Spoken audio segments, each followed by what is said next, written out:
Hola chicos, buenos días. Bienvenidos una vez más a las clases de estudios sociales. Hoy vamos a trabajar el siguiente tema que corresponde a la transición hacia los regímenes constitucionales. Recuerde que esta clase está dirigida a los dos cursos, décimo A y décimo B.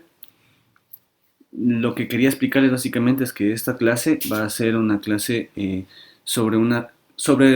una retroalimentación de los temas que ya hemos visto, que hemos estado analizando, para que usted tenga un conocimiento más amplio acerca de lo que fueron las transiciones de los regímenes dictatoriales hacia los regímenes constitucionales. Entonces, bienvenidos una vez más, espero que tengan un buen día y a continuación las diapositivas. Vamos a continuar con el siguiente clase, pero quiero que hagamos un paréntesis en este tema de estudios sociales. Esta clase, chicos, como les vuelvo y les repito, esta clase va a ser para los dos cursos, tanto para el décimo A como para el décimo B.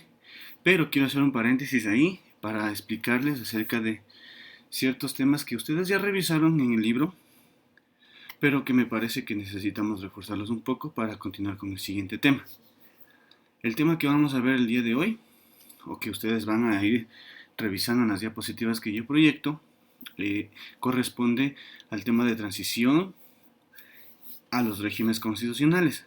Cuando hablamos del término transición, corresponde a un periodo pequeño de tiempo en el que se disponen varias leyes o normas para llegar a un objetivo fundamental, que en este caso es el tema constitucional.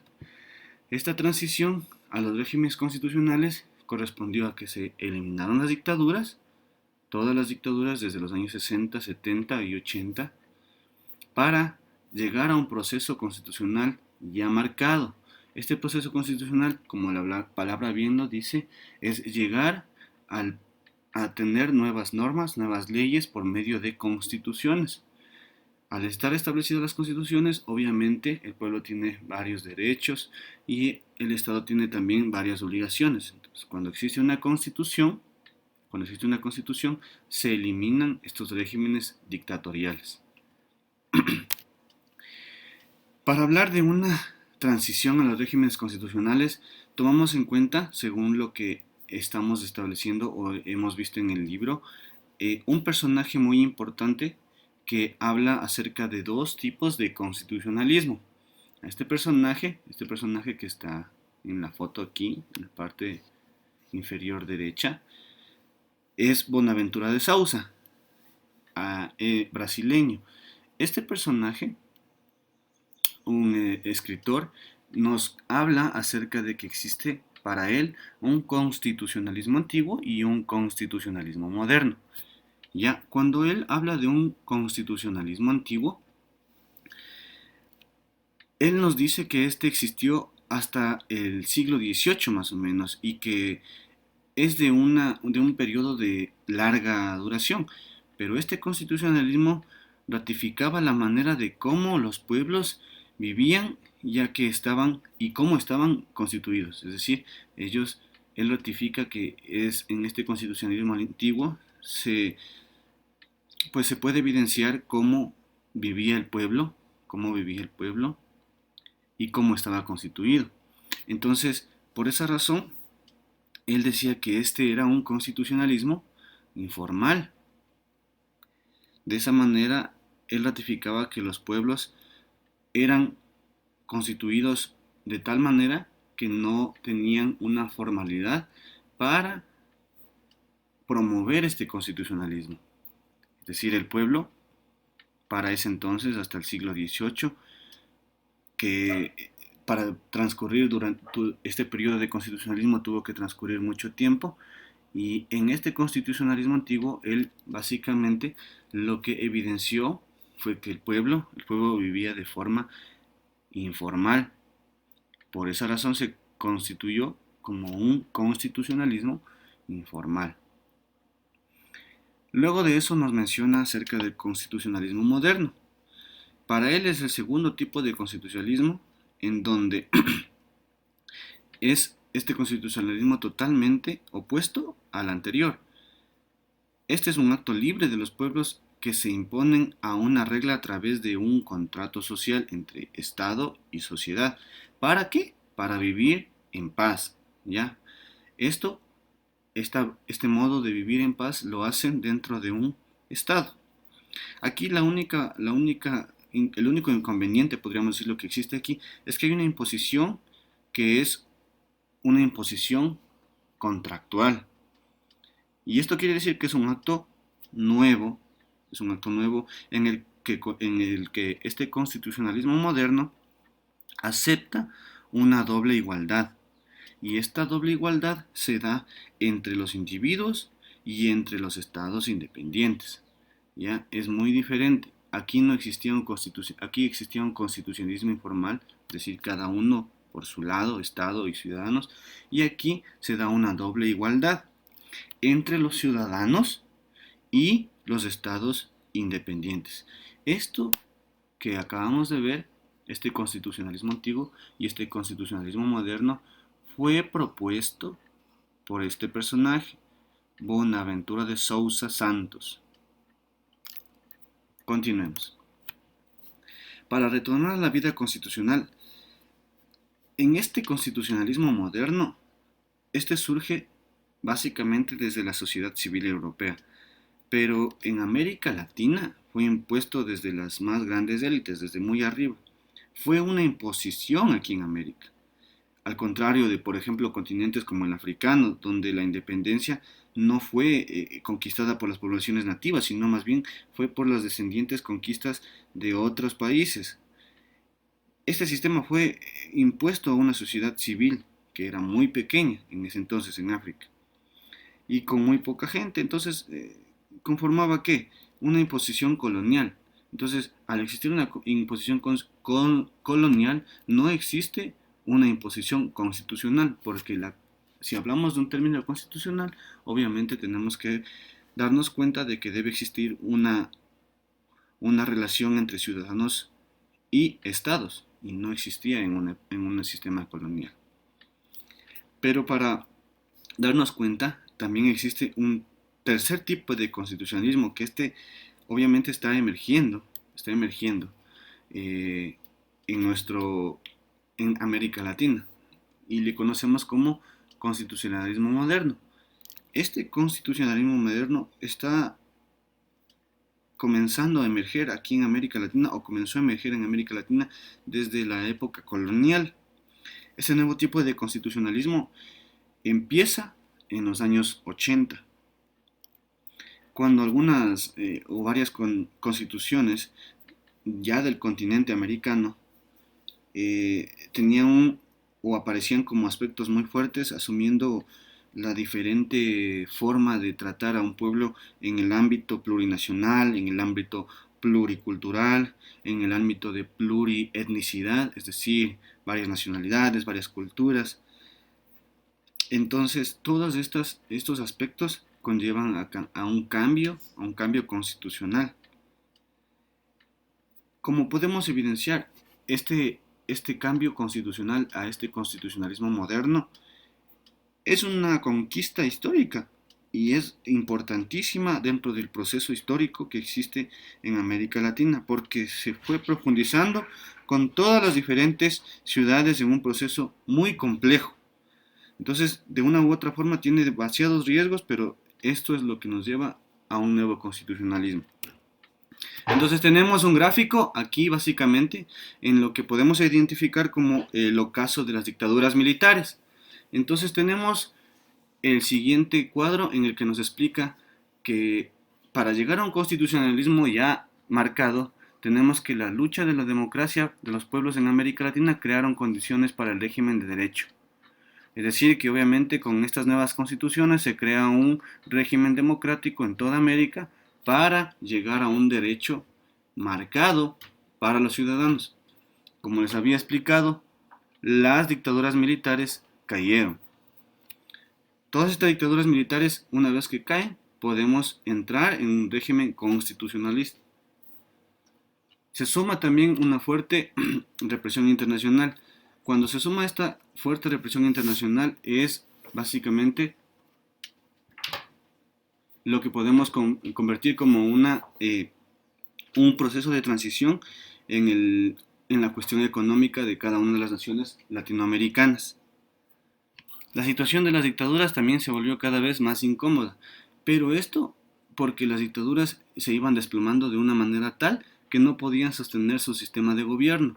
Entonces, al existir estas nuevas constituciones en toda América Latina, estas dictaduras fueron perdiendo peso. Ya en la década, por ejemplo, de los 80, se presenta un proceso de transición también hacia la democracia y se da en América del Sur con el fin de las dictaduras. Entonces aquí tenemos, ¿no? Cuando las luchas por la democracia se van dando en los pueblos de América Latina, las dictaduras en los años 80 fueron perdiendo poder. Y tenemos varios ejemplos. Por ejemplo, en Brasil, Uruguay y Chile. Este proceso de transición a la democracia fue cuando estas dictaduras militares se fueron eliminando, fueron perdiendo fuerza. Pero por ejemplo en Argentina hubieron unas elecciones en el 1983 que llevaron a la presidencia a Raúl Alfonsín. Este impulsó el juicio hacia los militares golpistas y la investigación de varios crímenes, porque recordemos que las dictaduras militares no tienen o no miran el aspecto de derechos de un ciudadano. Ellos pueden ejercer la justicia por medio de la muerte, los asesinatos.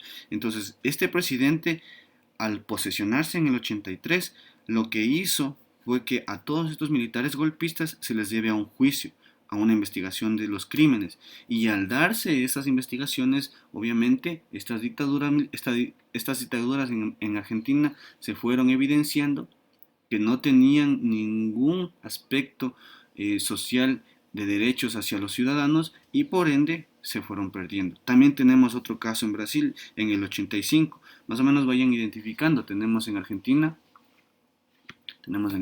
chicos. Tenemos en Argentina en el año 1983, como les expliqué. Y también tenemos otra transición, digámoslo así, en Brasil. Este fue un triunfo en las urnas, ¿no? Fue un triunfo electoral. Este triunfo electoral posibilitó que la dictadura militar se determine y se vaya eliminando en Brasil. Todo esto en el año 1985. El que triunfó en las urnas fue Tancredo Neves, ¿ya? Brasileño que estuvo en el poder, pero tras la muerte de este personaje, tras la muerte de este presidente ya posesionado en el 85, tiene una muerte un poco, digámoslo así, que no se supo realmente cómo él falleció, pero acuérdense que en ese entonces todavía existían las dictaduras militares y podemos asumir que alguno de estos militares dio una orden para el asesinato o la muerte de este presidente. Pero, ¿qué es lo que sucede? Como este presidente tenía ya su consejo, tenía obviamente un vicepresidente. Este vicepresidente, José Sarney, asume el cargo de presidente y aprobó una nueva constitución en Brasil en el año de 1988. Al aprobar una nueva constitución, recuerde, al aprobar constituciones en los países latinoamericanos con dictaduras, se elimina y se erradica la dictadura. Entonces no se olvide, en 1988 en Brasil se aprueba por medio del presidente electo en urnas, el presidente electo que fue José Sarney. Él aprueba la constitución en el 88 y se eliminan las dictaduras. Pero tenemos otro país también importante dentro de lo que corresponde a las dictaduras militares y la transición de la dictadura al nuevo constitucionalismo por medio de la democracia, que es Uruguay. Ya, aquí tenemos a Uruguay. Uruguay, en cambio, en el 85 triunfó en las elecciones, en el proceso electoral, un presidente que su nombre fue Julio Mario Sanguinetti. No olvidarse, en el 85 en Uruguay, en 1985 en Uruguay, Julio Mario Sanguinetti triunfa en las elecciones electorales y se convierte en presidente de Uruguay. Su mandato más o menos fue desde el 85 hasta 1990, desde 1985 hasta 1990. Y él, de su sucesor, porque obviamente tuvo un sucesor, fue desde 1990 hasta 1995. Es decir, todo este proceso democrático en Uruguay más o menos estuvo desde el 1985 hasta 1995. Entonces, ¿qué es lo que hicieron en Uruguay? En Uruguay, para determinar y erradicar las dictaduras militares, lo que hicieron fue fortalecer las instituciones democráticas. ¿Ya? Entonces, todo conlleva a lo mismo, chicos. Una vez que se instaura la democracia en un país, se crean constituciones en base a los derechos de los ciudadanos y las obligaciones del Estado, y por ende se fortalecen las instituciones democráticas. Y eso fue lo que pasó en Uruguay en el periodo desde 1985 hasta 1995. Y llegamos a la última dictadura militar que se radicó, que fue en Chile, que fue una de las más grandes, una de las más crueles. Pero podemos decir que en esta dictadura de Augusto Pinochet se puede evidenciar que él abandona o deja la presidencia en 1990. Obviamente tuvo un sustituto que fue Patricio Aylwin. Este fue candidato de una fuerza de coalición socialdemócrata y democristiana. El gobierno de esta persona, de Aylwin, puso en marcha la Comisión Nacional de la Verdad y la Reconciliación. Este Consejo de la Verdad y la Reconciliación, ¿qué es lo que hizo? ¿Qué es lo que realizó? Se puso al frente de las investigaciones de los crímenes de la dictadura de Pinochet y recopiló toda su información y sacó diferentes tipos de conclusiones para darse cuenta de que la dictadura de Pinochet de una u otra forma fue muy cruel y por ende tenían que retomar la democracia. Obviamente, Augusto Pinochet tuvo que presentarse a un juicio porque por todas las muertes, por todo el sistema inconstitucional que él manejaba, que obviamente era una dictadura, tuvo que rendir cuentas a su país, a su estado. Entonces, Augusto Pinochet en su juicio se encontraba él en Inglaterra, porque obviamente se exilió y para no tener ningún problema con la ley chilena se dirigió hacia Inglaterra. Él, para ¿Qué es lo que hizo? Vean, en Inglaterra se fue y se sometió a una cirugía en la ciudad, en España. Esto lo hace en virtud de una orden de extradición, porque Chile exigía hacerle un juicio por los cargos de asesinato y tortura a diferentes ciudadanos españoles en territorio chileno. Imagínense, él, a pesar de que muchas personas de otra nacionalidad llegaban al país chileno, inclusive de esa forma él les oprimió, les reprimió mediante su dictadura, y cuando él se dirigió hacia España, también le exigieron que rinda cuentas por todo lo que había hecho. A favor de Pinochet, ¿qué es lo que se hizo? Se reclamó inmunidad como ex jefe de Estado, como lo solicitan la mayoría de ex jefes de Estado. Él reclamó su inmunidad, también pidió su amnistía internacional, pero él había argumentado que tenía graves problemas de salud, que le incapacitaban a poder asistir a un juicio, y por esa razón se desató una fuerte polarización política.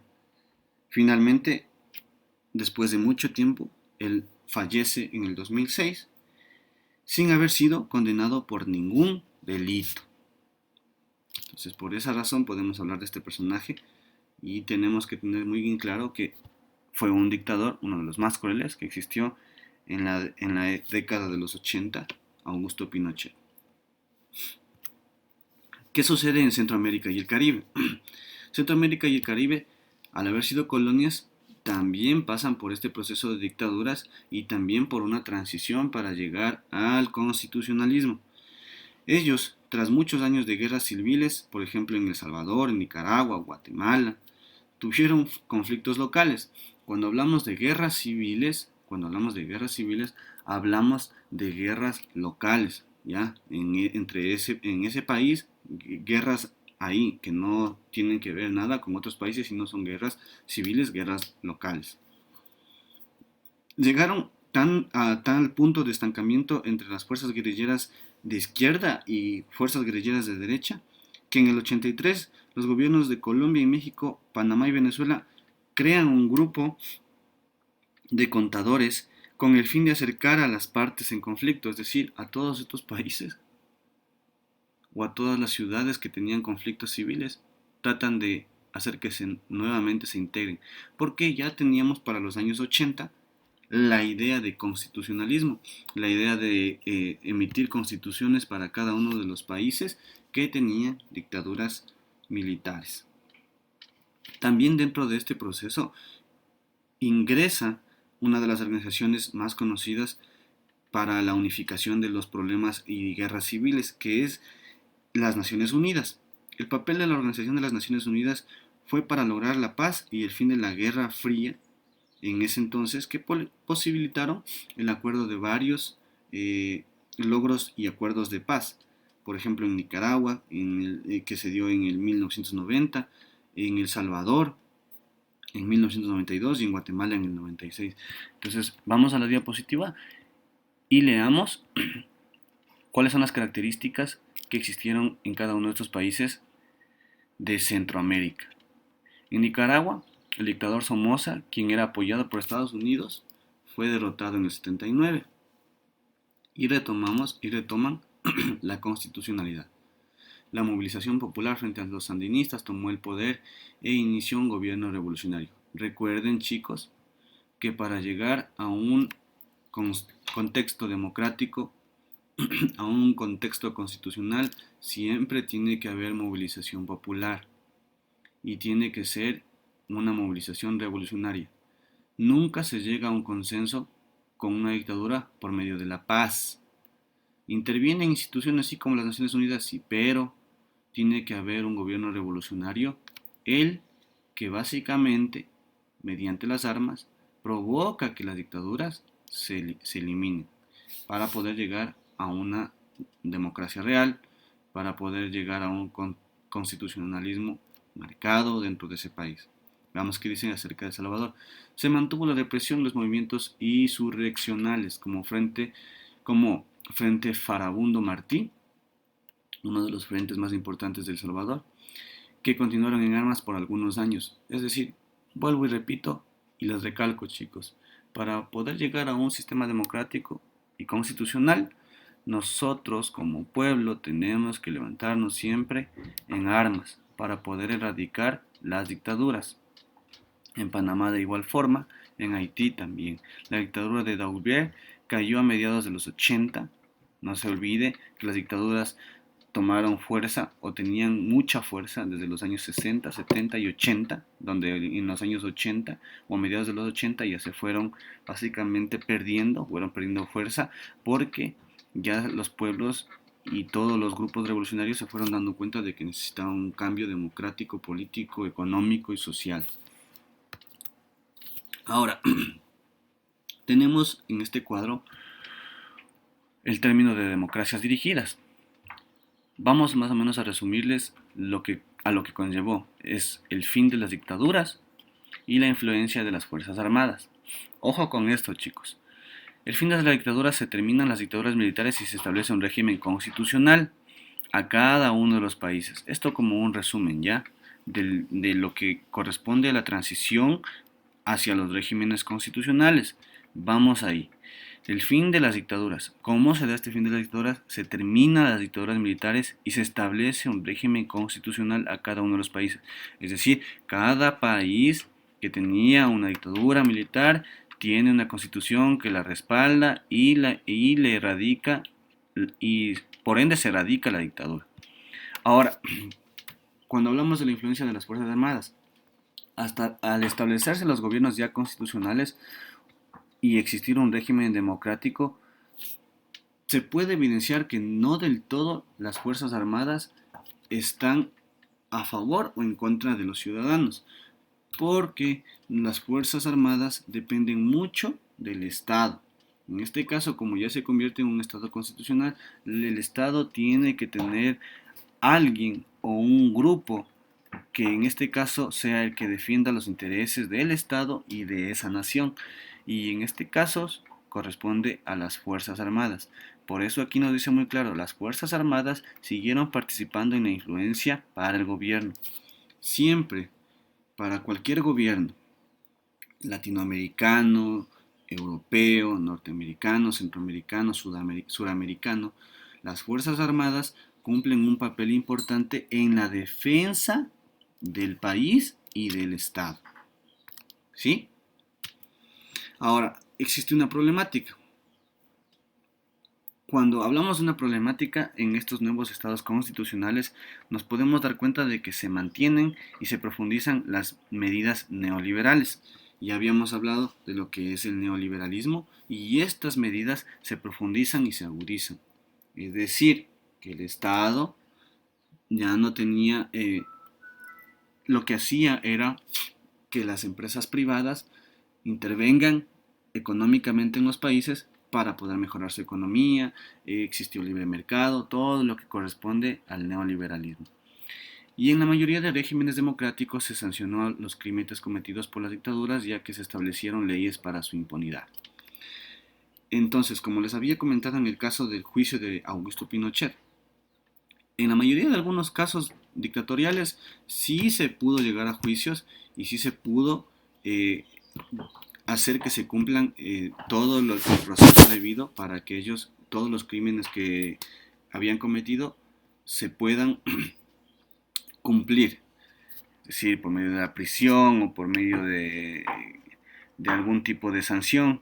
Pero en algunos casos, los crímenes que habían cometido no se establecieron porque existieron leyes de impunidad. Como por ejemplo, una ley de impunidad puede ser que por ser ex jefe de Estado, no se puede, qué sé yo, establecer una fuerte represión en contra de un ex gobernante, por el simple hecho de haber sido un ex gobernante, no se le puede establecer un crimen o no se le puede juzgar por haber cometido un crimen por el simple hecho de haber sido un ex jefe militar de una nación. Entonces, vamos a ver. Un tema importante también es la solidaridad que tenemos que evidenciar en Latinoamérica. Como un resumen, tenemos que las dictaduras y las dificultades económicas se evidenciaron muy bien en Latinoamérica, pero se erradicaron. Se manifestaron varias formas de solidaridad entre los propios países. Si se acuerdan cuando les había dicho que se había unido México, Venezuela y Colombia para intervenir en los problemas centroamericanos de los países de Centroamérica y habían creado una nueva comisión para instaurar la paz entre esos países que tenían problemas civiles. Entonces, miren, cuando hablamos de solidaridad latinoamericana hablamos de eso.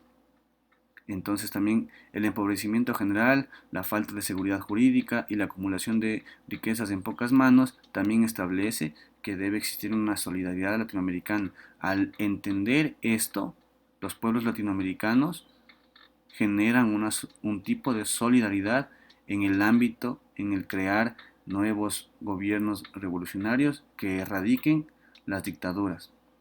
En la guerra de las Malvinas, por ejemplo, se dio una ola de rechazo a la invasión de la solidaridad con países argentinos y otros países. Es decir, que estos países no necesitaban del apoyo de otras naciones latinoamericanas, pero de una u otra forma al final se entiende que sí se necesita. Y podemos entender que las campañas, por ejemplo, contra Somoza o Pinochet, que fueron dictadores, tuvieron grandes raíces en todos los sectores organizados de Latinoamérica. Cuando un sector latinoamericano, una nación latinoamericana, se logra organizar, establece un gobierno revolucionario, el cual va a erradicar de raíz todo lo que corresponde a una dictadura militar. Entonces, ese proceso de transición llevó muchos años. Recuerden, desde 1860, desde 1960 desde los años 60, perdón, desde los años 60, de 1960 hasta 1995 más o menos. Entonces, durante todo ese periodo de tiempo existió una transición en el cual los gobiernos militares fueron perdiendo su fuerza y los que fueron ganando fuerza fueron los estados constitucionales mediante la democracia, los derechos y los gobiernos revolucionarios que fueron cambiando esta ideología. Y dentro de ese proceso se establecieron nuevas leyes y normas neoliberales. El neoliberalismo se fue instaurando y ahí pues de una u otra manera el Estado fue adquiriendo mucho más poder. Pero de una u otra forma el pueblo le recordó al Estado que no debe olvidar sus obligaciones. Bueno chicos, ese ha sido el tema más o menos de refuerzo. Espero que les haya gustado un poco la explicación. Muchas gracias por su atención y nos estaremos viendo en una próxima clase. No olvide que esta clase fue elaborada para los dos cursos, tanto para el 10º A como para el 10º B. Durante esta semana y yo les trataré de enviar varias actividades al cuaderno de tareas. Esté pendiente, revise muy bien y también revise la fecha de entrega. Por favor, revise muy bien la fecha en la que yo le envío la tarea y la fecha en la que necesito hasta que sea entregada hasta la fecha. Hasta la fecha que yo le diga, por favor, entregue. En el caso de algunos chicos que tienen problemas en el parcial anterior, yo voy a tratar de revisar todos los que tengan pequeños problemas para poder tratar de enviarles algún trabajo o alguna tarea para que usted pueda realizarla y mejorar su calificación. Gracias.